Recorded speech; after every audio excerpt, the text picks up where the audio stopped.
পাহাড়ে সংঘাত নয় বরং সবার সমান অধিকার নিশ্চিত হবে।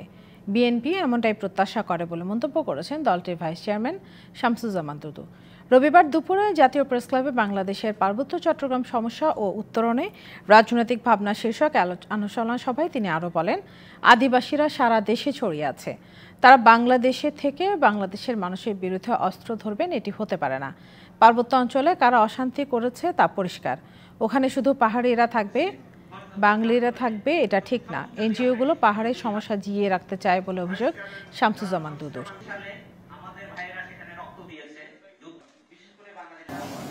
পার্বত্য অঞ্চলের বিভিন্ন জাতিগোষ্ঠীর আলাদা আলাদা যখন পরিচয় থাকবে তখন অনেকগুলো বিতর্ক আসবে। এই জাতিগোষ্ঠীর প্রতি পারস্পরিক সম্মানবোধ এটি যদি না থাকে তাহলে সংঘাত অনিবার্য হয়ে দাঁড়ায়।